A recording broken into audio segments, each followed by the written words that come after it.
welcome to our short and sweet paranormal podcast. Yep.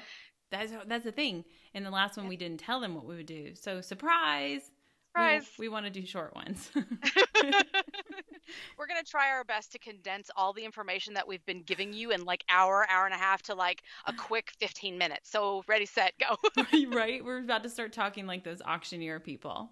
Oh shit. I don't think I could. You would not understand anything. It would just be gibberish. No, but for real. So Wendy and I have begun pre-planning the topics this year, as we mentioned on the last episode. We just maybe didn't mention that we're going to try and make them a little bit more condensed. So today we're discussing a location we've investigated that's a favorite, right?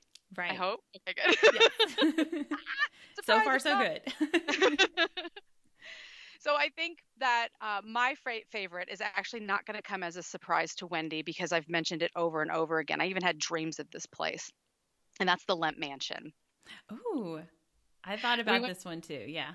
Did I know I love this place. I had two in mind when we decided we were going to do favorites, but Mm-hmm. I decided to do one that's still open for people to go and investigate. That's nice. So we went back in March 2015. I know we're old. Oh my God, it doesn't even honestly because this one was such a profound place for me, and not profound in the way of like I saw a shadow person or anything, but there was just so much to it. The energy there was so heightened Yeah. that it was a place that really stayed with me for so long. So to think that this happened in 2015 really blows my mind. Like, oh my God, I can't believe it was that long ago.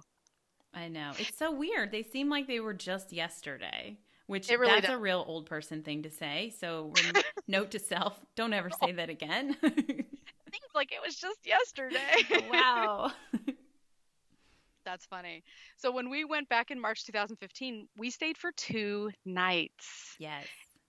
It was awesome. And what really set the whole thing off, I think, for me, was stopping at the Bellefontaine Cemetery Mm. first off, you know? Yeah. So Wendy and I, Wendy actually drove to St. Louis. So she had her vehicle. I flew in. She picked me up from the airport. And from the airport, I think we went to the Lamp to drop off our stuff first, and then we went to the Bellefontaine. Yeah, I think so. Think so. It was raining. It was dreary. What better time to go to a cemetery? It was perfection, you know? And when we got there, we were a little bit like, holy shit, this place is humongous. Like, we just thought we were going to use our sixth sense and just zoop right on over to it, you know? Yeah, It it's just didn't- right over here, right? Nope. right over there. Keep going. Let's turn. Okay. And then Wendy's like, okay, Chris, you pick right or left this time. Shit, I don't know. So we're going through this maze of a cemetery when we finally come across the Lemp mausoleum, and they're plots, right? And Hmm. like I said, it had been raining, and we get out of Wendy's vehicle, and it's like this fragrance just hits you in the face, and maybe that's really why this whole place was so magical to me because like that smell just lingered in the air and it just really set the whole cemetery to this being this magical place. I mean, it is a cemetery and it shouldn't be magical, but at the same time, it was rainy, it was damp, and you finally get there. You finally found the thing that you were looking for, right? So we didn't stay long because it was late, it was raining, like I said. So then we tried to exit the cemetery, which took us a little while to get out, and we got locked inside.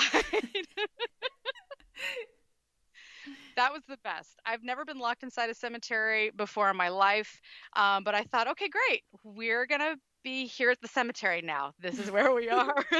It was such a like we could have took advantage of that situation. We could have been Yes. like, well, they locked the door on us, so I guess we're here for the night.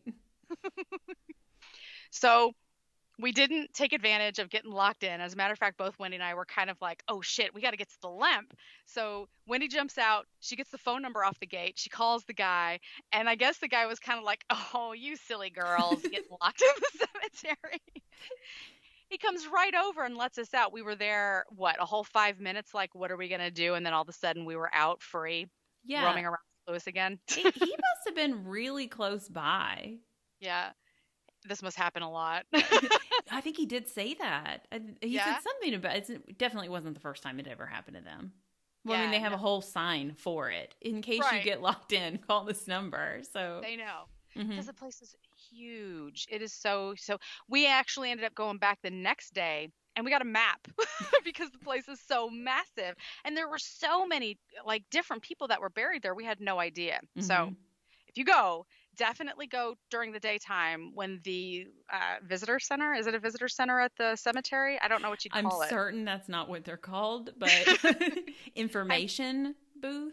Yeah, like the information, it was like a decorative cabin, information cabin for everything there. Definitely get one of their maps and then you can go right to the limps. But I think our venture was way more incredible. I loved it just the way that it was.